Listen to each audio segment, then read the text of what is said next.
नमो अर्हन्ताणं नमो सिद्धाणं नमो आयरीयाणं नमो अजायाणं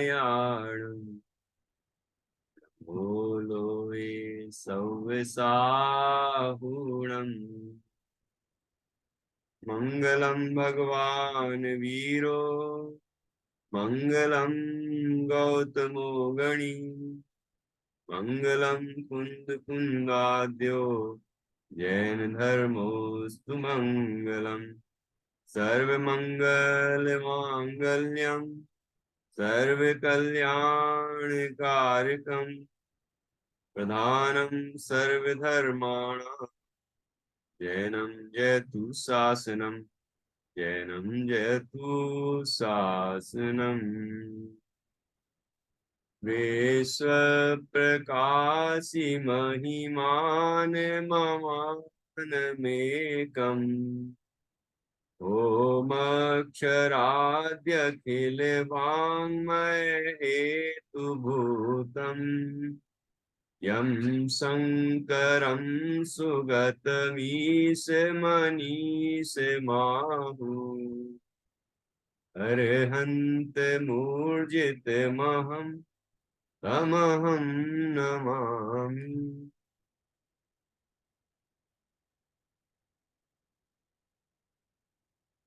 आचार्य श्री योगेंद्र देव द्वारा रचित यह अमृता सीति नामक ग्रंथ है। इसके 58वें श्लोक पर हम चर्चा करेंगे। 58 श्लोक पर हम चर्चा करेंगे।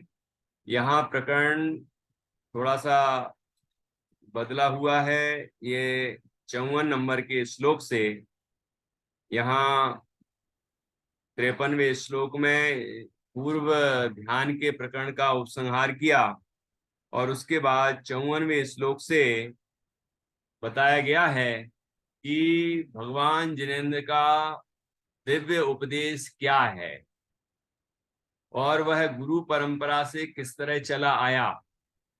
दिव्य उपदेश में बहुत ही मार्मिक बात कही।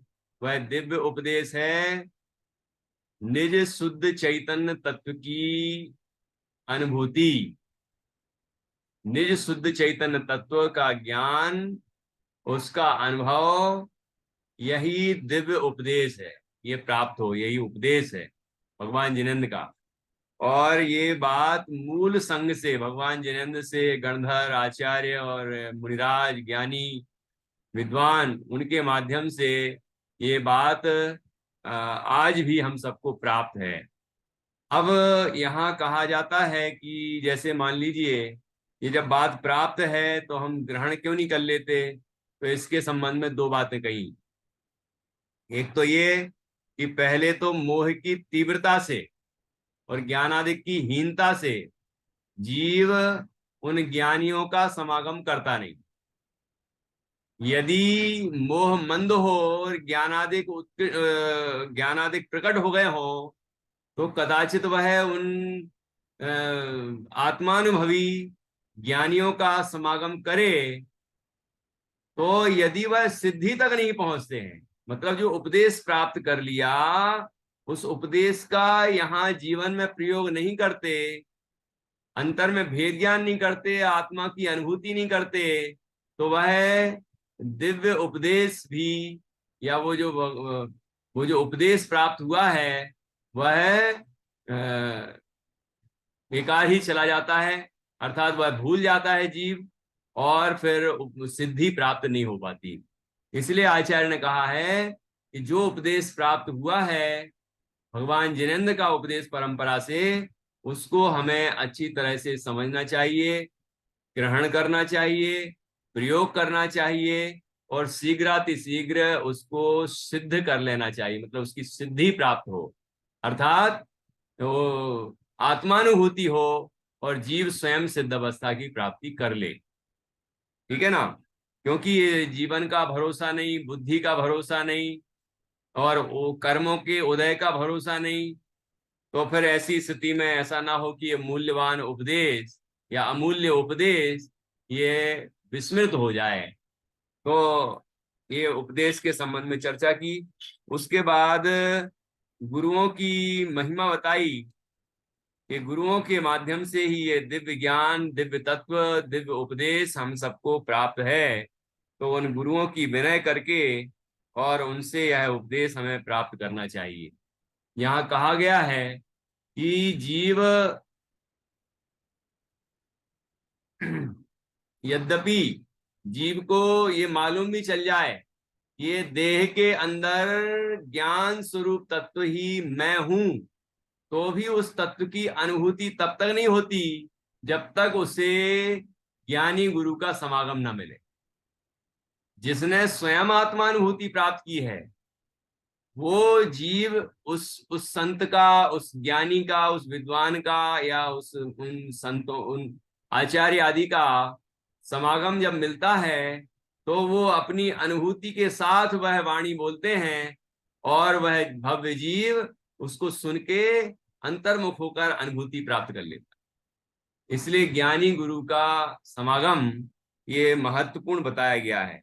यहाँ ये बात कही है और अब इस बात की पुष्टि 58वें श्लोक में कर रहे हैं, 58। देखिए श्लोक हम पढ़ेंगे और श्लोक पढ़ने के बाद उस पर हम चर्चा करेंगे और साथ ही हम इस उपाय पर भी चर्चा करेंगे। क्या हम निमित्त को तलाशते रहें, क्या हम ज्ञानी गुरु की खोज करते रहें, तो जब तक नहीं मिले तब तक क्या करें। इस संबंध में जो प्रश्न हैं उसकी चर्चा भी हम करेंगे। पहले हम आचार्य क्या कह रहे हैं वह बात यहाँ समझते हैं।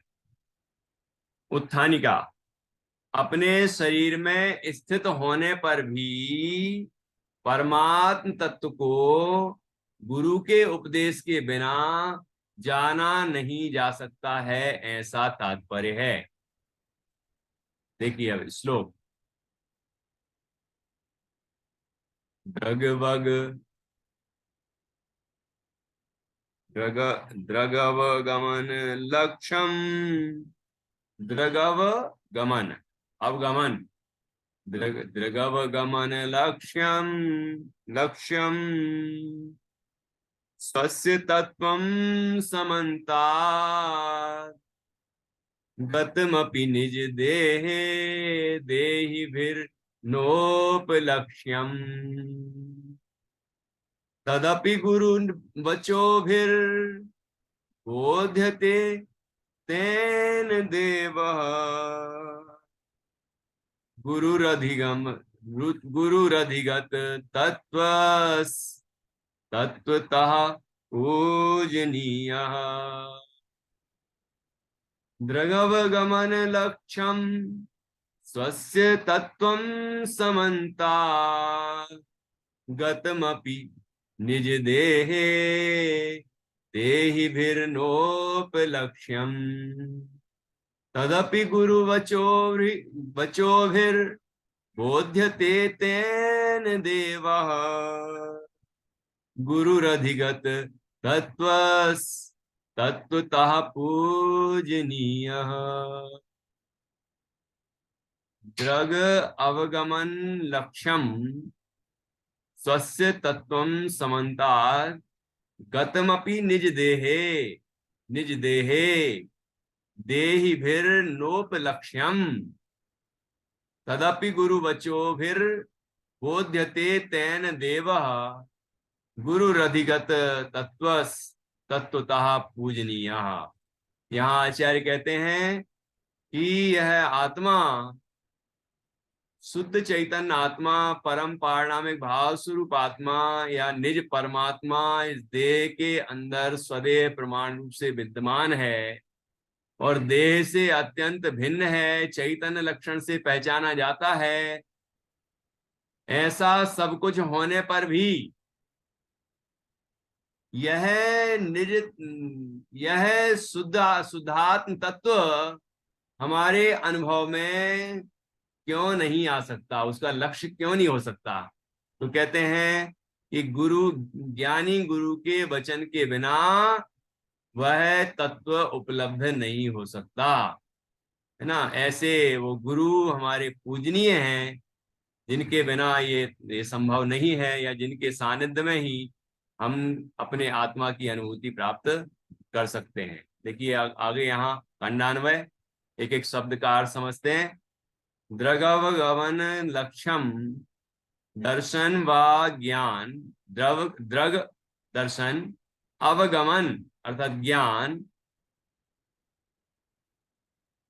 चिन्ह वाले, लक्ष्यम, लक्ष्य आदर्श और म, लक्ष्म का अर्थ होता है चिन्ह, लक्षण। तो दर्शन व ज्ञान चिन्ह वाले स्वस्य तत्वम, निज परमात्म तत्व को, कहाँ है वो निज परमात्म तत्व मंगला जी? निज परमात्म तत्व, है ना। निज, जो मंगला नहीं है, जो स्त्री नहीं है, जो ज्ञान और आनंदमयी शुद्धात्म तत्व है, जो परमात्मा है, बना बना भगवान है, ऐसा तत्व इस देह के अंदर विद्यमान है, देह से भिन्न है वो। ठीक है। यहाँ लिखते हैं आचार्य कि निज परमात्म तत्व को, जो ज्ञान दर्शन ज्ञान चिन्ह वाले निज परमात्म तत्व को अपने देह में, निज देह अपने देह में, समन्ताद अर्थात समन्ताद गतम अपि, समस्त अंशों में चेतना रूप से व्याप्त होने पर भी, जहां जहां देह है पूरा नख से सिख तक पूरा स्वदेह प्रमाण, यह शुद्धात्म तत्व ही विद्यमान है। देह जड़ है लेकिन शुद्धात्मा चेतन है, लेकिन पूरे में व्याप्त है कि नहीं। अब ऐसा होने पर भी, पूरे देह में चैतन्य तत्व विराजमान होने पर भी, चेतना रूप से व्याप्त होने पर भी, चैतन्य लक्षण से पहचाना जाने पर भी, देह देह भी शरीरधारी प्राणियों द्वारा न उपलक्ष्यम, दृष्टि गोचर अर्थात अनुभूति गम्य नहीं हो पाता है, फिर भी जीव उसका अनुभव क्यों नहीं कर पाता? शेर को भी, शेर जो था वो भी तो आत्मा था कि नहीं? लेकिन मुनराज ने आके बताया तुम आत्मा हो, तो उसे अनुभूति हो गई, क्योंकि वो मुनराज ने खुद अनुभव किया। वो अपने को देह नहीं देख रहे थे, और उसको भी देह नहीं देख रहे थे, वो उसको आत्मा देख रहे थे। खुद को आत्मा देखते, उसको भी आत्मा देखते, और उन्होंने पूरे विश्वास के साथ, अनुभव के साथ वो बात कही, अरे तुम शेर नहीं, सिंह नहीं, तुम तो सिद्ध हो। तुम अंदर में देखो, ज्ञान और आनंदमय तत्व अंदर में विद्यमान है। जब बार बार ये बात कही तो उस शेर ने अंतर्मुख दृष्टि की और चैतन्य की अनुभूति प्राप्त करी। ठीक है ना। जो अज्ञानी होते हैं वो फोटो खिंचाने में लग जाएंगे, वो सोचेंगे अच्छा शेर मेरे सामने हाथ जोड़ के बैठा है, चलो दो एक फोटो तो हो जाए, है, और इसको छपवा दिया जाए कि इनके, ये संत ऐसे हैं कि इनके सामने शेर भी नतमस्तक हो गया, बड़ा चमत्कार है कि नहीं। लेकिन वो वीतरागी संत थे, वो जिसकी फोटो दुनिया ले सकती है वो अपने को मानते ही नहीं थे, है ना। जिसकी फोटो आती है ना, वो अपने वो है ही नहीं, क्योंकि शरीर की फोटो आती है और शरीर वो है नहीं, वो तो आत्मा है, ऐसा वो अनुभव करते हैं। इसलिए उन्हें ये भाव नहीं आया कि मेरी फोटो खिंच जाए शेर के साथ, उन्हें ये भाव आया ये शेर अपने को शेर मानना छोड़ दे और अपने को भी मेरे जैसा ही शुद्धात्मा अनुभव कर ले। इसीलिए उनने पूरे आत्मविश्वास के साथ ये बात कही, और उस शेर ने भी अंतर्मुख दृष्टि करके अपनी आत्मानुभूति प्राप्त कर। ये ज्ञानी गुरु का चमत्कार है कि नहीं। यही बात यहां कह रहे हैं कि तदपि वह परमात्म तत्व भी गुरु बचो भी सदगुरु के उपदेशों से ज्ञात हो जाता है। इस कारण से तत्व ज्ञानी सदगुरुदेव यथार्थतः पूजनीय हैं। ठीक है। तो इसका तात्पर्य क्या हुआ कि हम किसी को भी ज्ञानी गुरु मान के उसकी शरण में चले जाएं, जो कहे कि मैं तो अनुभूति संपन्न हूं, मैं तो सम्यक दृष्टि हो गया हूं, तो तुम लोगों को भी मैं आओ मैं सम्यक दर्शन दे देता हूं। तुम आओ मेरे शरण में, मेरे सानिध्य में आओगे तो मैं भी तुम्हें सम्यक दर्शन दे दूंगा। ऐसे ज्ञानी गुरु होते हैं क्या, जो अपनी पर्याय की प्रसिद्धि करते रहें, अपनी पर्याय की ही महिमा करते रहें कि मैं सम्यक दृष्टि जीव हूं। नहीं नहीं नहीं, सम्यक दृष्टि कभी कदाचित बता भी सकता है ना, लेकिन उसकी महिमा उसकी नहीं होती। उसे महिमा होती है शुद्धात्म तत्व की। उसे इस बात की महिमा नहीं होती कि मेरे वो पर्याय सम्यक दर्शन की है। उसे सम्यक दर्शन का महात्म नहीं आता। सम्यक दर्शन में अहम नहीं होता उसका, अहम होता है शुद्धात्म ज्ञायक। और वही बात वो अन्य जीवों को बताता है। वो कहता है कि तुम भी शुद्धात्मा हो, अपने को शुद्धात्मा देखोगे तो सम्यक दर्शन हो जाएगा। वो ये नहीं कहते कि मेरी शरण में आओगे तो सम्यक दर्शन हो जाएगा। वो ये कहते हैं अपनी शरण में जाओगे तो सम्यक दर्शन हो जाएगा। ख्याल में आएगी नहीं? ऐसी गजब की बात है गुरुओं के संबंध में। हिंदी अनुवाद कन्नड़ टीका का। शक्ति निष्ठ निश्चय नय से संपूर्णतः निर्मल, केवल ज्ञान और केवल दर्शन है लक्षण जिसका। ऐसे निज परमात्म तत्व वो चारों ओर से प्राप्त अपने शरीर में रहने पर भी शरीरधारियों के द्वारा नहीं जाना जाता है, वह भी परम गुरु के वचनों के द्वारा जाना जाता है। मतलब जिस शुद्धात्म तत्व को, जो कि इस देह के अंदर पूरे में व्याप्त है, चैतन्य लक्षण से ज्ञात होता है, उसको भी हम नहीं जान पा रहे, लेकिन वो ज्ञानी गुरु के सानिध्य में आते ही जानने में आ जाता है। ये ज्ञानी गुरुओं का चमत्कार है। इसीलिए इसीलिए जिन्होंने अच्छी तरह से निज आत्म तत्व को जान लिया है, ऐसे गुरु ही परम आराध्य होते हैं। ऐसे गुरुओं की परम आराधना करना चाहिए। अतः वे व्यवहार के अनुज्ञाता, अर्थात व्यवहार का ज्ञान रखने वाले, निश्चय से पूजने योग्य हैं। ऐसे व्यवहार के जानने वाले जो मुनराज हैं, वो वास्तव में पूजने योग्य हैं। निश्चय से अर्थात वास्तव में पूजने योग्य हैं। यहाँ निश्चय नई की बात नहीं है, निश्चय से अर्थात वास्तव में, यथार्थ में वो हमारे द्वारा पूजनीय हैं। देखो यहाँ लिखा कि उन्होंने अपने आत्मा को जाना है। और यहां पर ध्यान रखना है कि मुख्यतः गणधरों की है। देखो भगवान सर्वज्ञ तो केवल ज्ञानी है, लेकिन गणधर, फिर आचार्य, अन्य मुनिराज, है ना, ये सब मुख्य हैं गुरु पने में। ये गुरु के पद में आचार्य उपाध्याय साधु गुरु होते हैं। और जो श्रावक है, लेकिन वह आत्मज्ञानी है, आत्मानुभवी है, तो उसे गुरु की संज्ञा नहीं दी। वो गुरु की श्रेणी में तो नहीं है, लेकिन वो आत्मानुभवी है, ज्ञानी है, तो उसके सानिध्य से भी जीव को सम्यक दर्शन प्राप्त हो सकता है। टोडर मलजी साहब ने भी वक्ता के स्वरूप में ये बात लिखी है ना मंगला जी, कि यदि पहले तो कहा भगवान मिल जाए, भगवान सर्वोत्कृष्ट वक्ता है, फिर गणधर, फिर आचार्य, फिर मुनिराज, ऐसे आगे बढ़ते हुए कहा यदि वो भी ना मिले तो जो अध्यात्म रस का रसिक आत्मानुभवी श्रावक हो, उससे हम जिनवाणी सुने।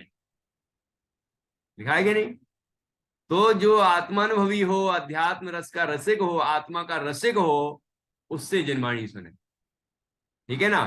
तो इस तरह वो अंत में जब ये कोई ना मिले तो वो भी हमारे लिए कार्यकारी है, क्योंकि उसने वैसा ही आत्मा जाना है जैसा भगवान जानते। भगवान के जानने में और उस श्रावक के जानने में, चौथे गुणस्थान वाले के जानने में क्या अंतर है? कोई अंतर नहीं है, दोनों को अनुभूति हो रही। अंतर बस इतना है, उनके प्रदेश प्रत्यक्ष होता है, यहाँ प्रदेश प्रत्यक्ष नहीं होता, लेकिन ज्ञान और आनंदमयी आत्मा अनुभव में आता है और आनंद की प्राप्ति होती है। और उसकी जाति एक सी है, जाति एक सी, केवल ज्ञान की जाति और सम्यक ज्ञान की जाति, श्रुत ज्ञान सम्यक ज्ञान एक सी है। उनके सुख की, अतीन्द्रिय सुख की जाति, अनंत सुख की जाति, और चौथे गुण स्थान वाले के आनंद की सुख की जाति एक समान है कि नहीं? ये बात हमें अच्छी तरह से समझना चाहिए। इसलिए हमें ज्ञानी का सानिध्य प्राप्त करना चाहिए और उसके सानिध्य से अपने आत्मा को जानने का प्रयत्न करना चाहिए। अब यहाँ शब्द आया था केवल ज्ञान और केवल दर्शन। तो हमारा आत्मा केवल ज्ञान और केवल दर्शन से संपन्न है, लक्षण से ज्ञात होता है। तो यहाँ केवल ज्ञान और केवल दर्शन का क्या तात्पर्य है? जो अरहंत भगवान को केवल ज्ञान और केवल दर्शन है, वो तात्पर्य है। जो यहाँ लक्षण शब्द का प्रयोग किया ना, तो यहाँ केवल ज्ञान और केवल दर्शन लक्षण है जिसका, ऐसे निज परमात्मत्व। लक्षण तो वह होता है जो सब जीवों में पाया जाए,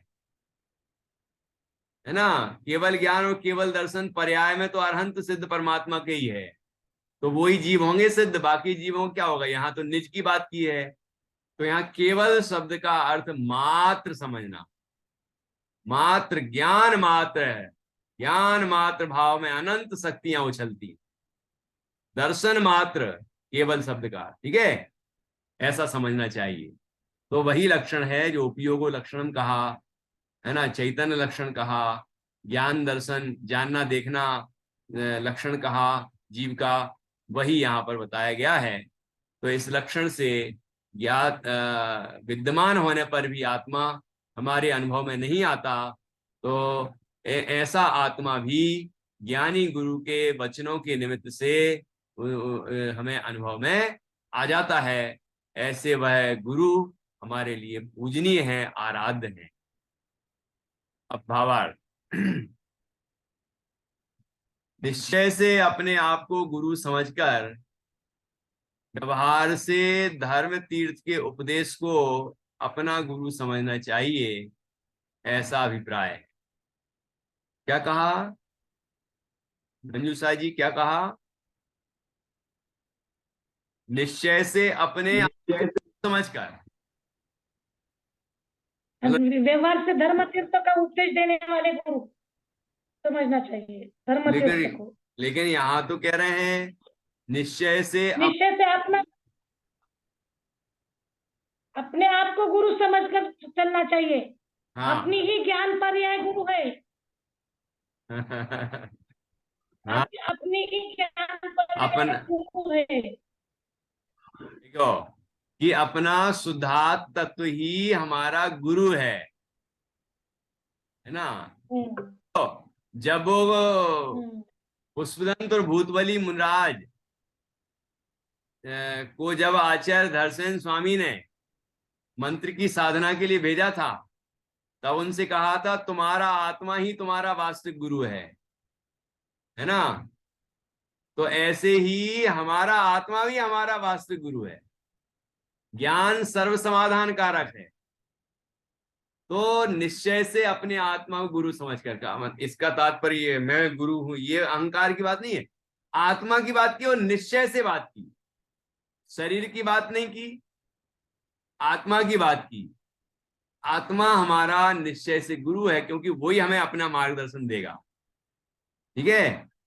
हाँ, जैसे ज्ञान पर्याय की बात कही, तो वही ज्ञान पर्याय से, ज्ञान लक्षण से स्वयं को जानेगा।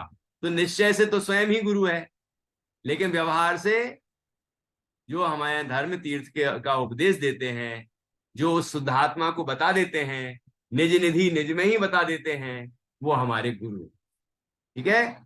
और उनका सानिध्य हुए बिना अपनी निधि भी अपन को पता नहीं चलती। ये उनका ये निमित्त नैमित्तिक संबंध ऐसा ही है, ठीक है ना। साधना जी कुछ कह रही है इस विषय में। वो अभी युगल जी की तत्व चर्चा सुनी थी। हाँ, तो हाँ। उसमें उन्होंने कहा कि कहाँ से हम गुरु को लेके आए, ये प्रश्न आया था। तो बोले गुरु कहाँ मिलेंगे अभी? तो बोले तू तैयार हो ना सम्यक दर्शन के लिए, गुरु अपने आप से जाएंगे, अपने आप बनेंगे। बिल्कुल बिल्कुल। तो ये जो अपनी आत्मा ही निश्चय से गुरु है, तो अपनी आत्मा को तैयार तो करो कि मुझे ये चीज करनी है। बिल्कुल और अपने आप सामने कोई साक्षात गुरु मिल जाएंगे, निमित्त रूप में कोई ना कोई मिलेंगे ही मिलेंगे। मिल जाएंगे, बिल्कुल। तो ये नित्य व्यवहार दोनों साथ में चलेगा। बहुत अच्छा, बहुत बढ़िया। बहुत बढ़िया दिया था उन्होंने हाँ, आंसर। इस तरह से देखिए, इस तरह से यहाँ बताया कि हमारा आत्मा ही हमारा गुरु है। और इससे निर्णय होता है कि पहले तो हमें कोशिश करनी चाहिए कि कोई ज्ञानी ज्ञानी गुरु का समागम हमें मिल जाए, हमें समाज पता चले कि ये ज्ञानी गुरु हैं, तो हम उनके सानिध्य में पहुंचे, है ना। लेकिन परीक्षा कर लें, समझ लें कि भैया ज्ञानी गुरु है कि नहीं है। नहीं तो ढोंगी बहुत सारे घूम रहे हैं, है ना। वेश धारण कर लेंगे, ढोंग दिखा देंगे कुछ, और बखान करते रहेंगे, मैं ज्ञानी हूं, मैंने आत्मा को देखा है, मैं आत्मा अनुभवी हूँ, और तुम लोगों को भी आत्मा का अनुभव करा दूंगा मैं, तुम मेरे सानिध्य में आ जाओ। ऐसे कहने वाले भी बहुत लोग मिलेंगे।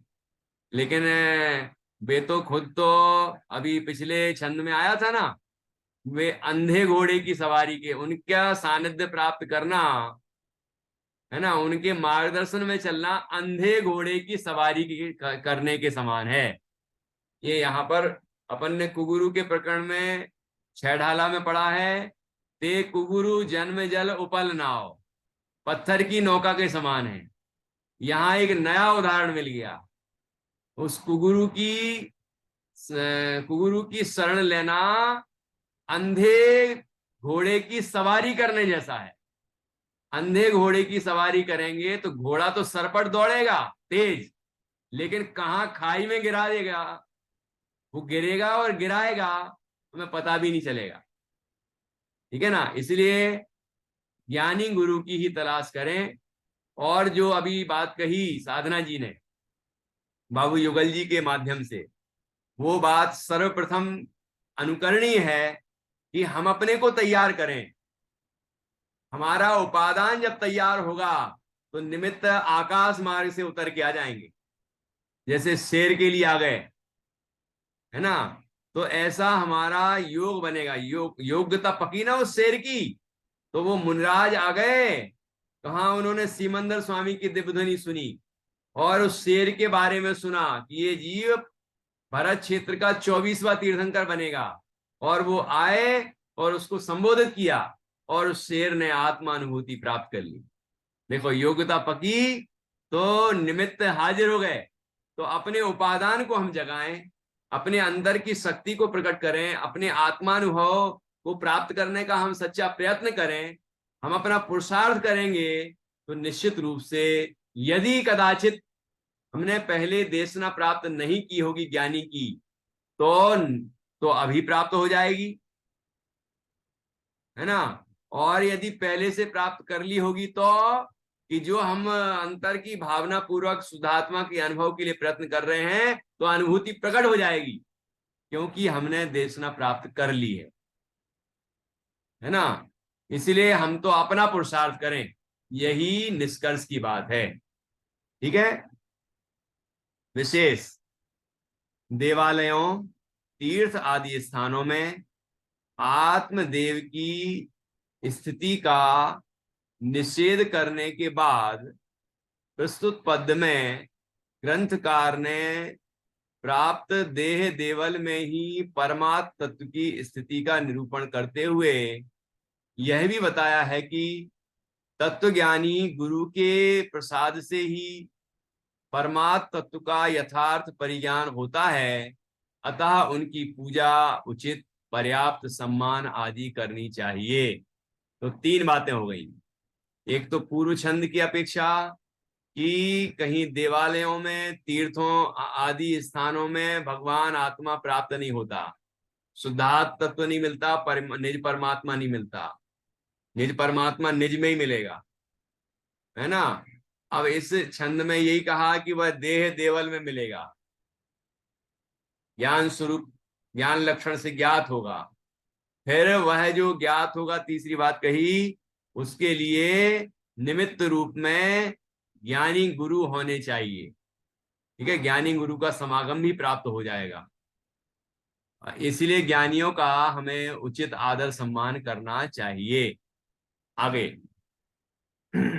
आचार्य देव ने यहाँ गुरु के लिए अधिगत तत्व विशेषण का प्रयोग किया है, जिससे यह संकेतित होता है कि गुरु वही पूजनीय है जो स्वयं तत्वज्ञानी हो, अन्यथा वह स्वयं तो अधोगति को प्राप्त होगा ही, शिष्यों को भी पतन के गर्त में ले जाएगा। ते कुगुरु जन्म जल उपल नाव, वे कुगुरु पत्थर की नौका के समान हैं, जो खुद तो डूबेगा ही, पत्थर जैसे डूबता है ना, खुद तो डूबेगा ही और जो उस पर सवारी करेगा वो भी डूब जाएगा। ठीक है। मिथ्यात्व का अभाव करने वाला सम्यक्त्वाभरण से अलंकृत जीव ही तत्वज्ञानी होता है। जो सम्यक्त रूपी आभूषण से अलंकृत हो, सम्यक्त रत्न जिसको प्राप्त हुआ हो, वही वास्तव में तत्वज्ञानी है। अतः सम्यक्त रहित कुतीर्थिक व्यक्तियों को गुरु की कोटि में नहीं रखा जा सकता है। तत्वज्ञानी व्यक्ति स्वभावतः तटस्थ, वितृष्ण व विरक्त स्वभाव का शांत व साधनारत व्यक्ति होता है, वही सद्गुरु की श्रेणी में आ सकता है। देखो 3 शब्द आए। तटस्थ मतलब जो जिसको किसी के प्रति राग और द्वेष नहीं है। दूसरा वितृष्ण, जिसको तृष्णा नहीं है, जगत की तृष्णा, नाम की तृष्णा, भोगों की तृष्णा कि ये भी मिल जाए, ये भी मिल जाए, ये भी मिल जाए, ऐसा वितृष्ण नहीं है। और तीसरा वो विरक्त स्वभाव वाला है, संसार सही और भोगों से विरक्त हुआ है। यद्यपि वो गृहस्थ हो सकता है तो भी वह उसके हृदय से, अंतर से उन पदार्थों के प्रति आसक्ति टूट गई है, ऐसा विरक्त होता है। और जो मुनिराज हैं वो तो साक्षात विरक्त हैं ही, और वह शांत और साधनारत व्यक्ति होता है, वही सदगुरु की श्रेणी में आ सकता है। ठीक है। सदगुरु के करुणा रस भीने मंगलमय वचनों से भव्य जीव यह समझकर प्रतीति में ले लेता है कि मैं समस्त पद व पर्यायों से पार को प्राप्त त्रिकाली ज्ञायक शुद्धात्मा हूं। या शरीर आदि परद्रव्य अज्ञान व मोह की प्रबलता से मुझे अपने जैसे लगते थे, किंतु सद्गुरु की कृपा से मेरा भ्रम दूर हो गया है। वस्तुतः बाह्य धरातल पर गुरु शिष्यादि संबंध व्यवहारिक दृष्टि से ही यथार्थ हैं।